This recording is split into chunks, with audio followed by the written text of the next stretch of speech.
guys, early lunch tayo. Dahil naglalaba ako. So si ate yung nagluto ng ulam natin. Ulam natin, kinayat na mangga, patis, sili, at saka corned beef na may repolyo. Si ate yung nagisa nito. Nagtinapay lang kami kaninang umagahan.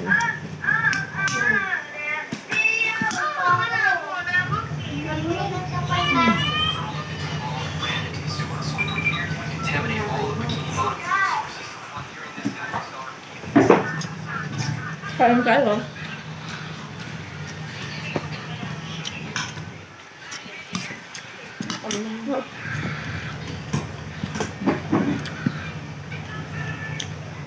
Sili.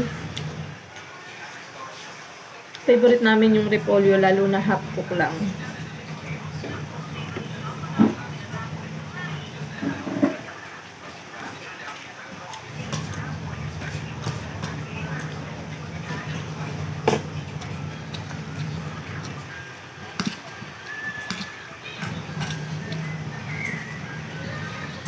Oh.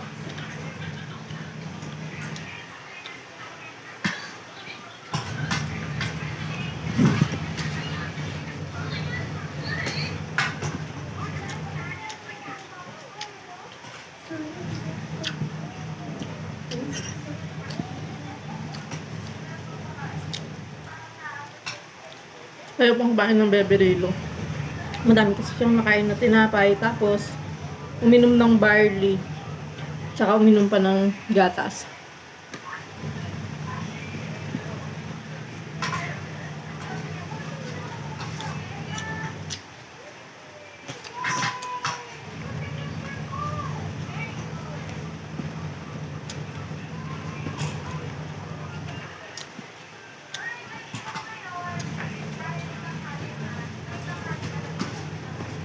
Nasa kalahatian pa lang ako ng labahin ko. Hindi na kaya rin ang powers ng Inday. Kaya kain na muna tayo. Para may lakas magbanlaw. Hindi na makapiga yung kamay ko.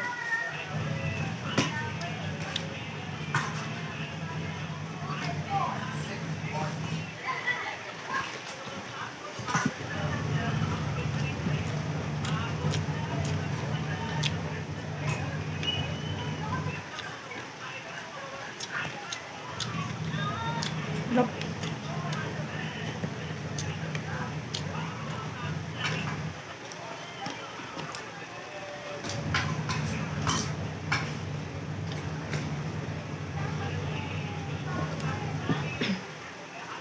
Buti na lang si ate. Naasahan ko na sa pagluluto. Ay, ayan, siya yung nag-isa.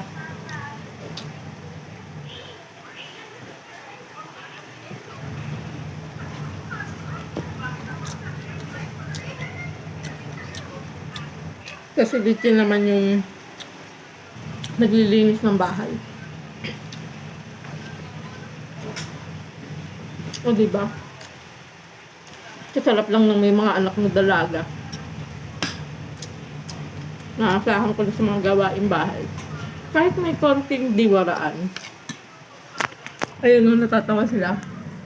Tama ba, ate? Dite?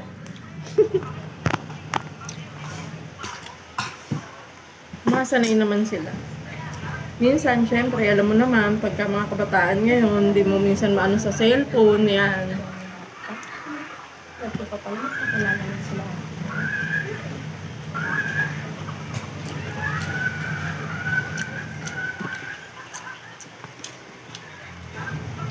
Kain na din po kayo.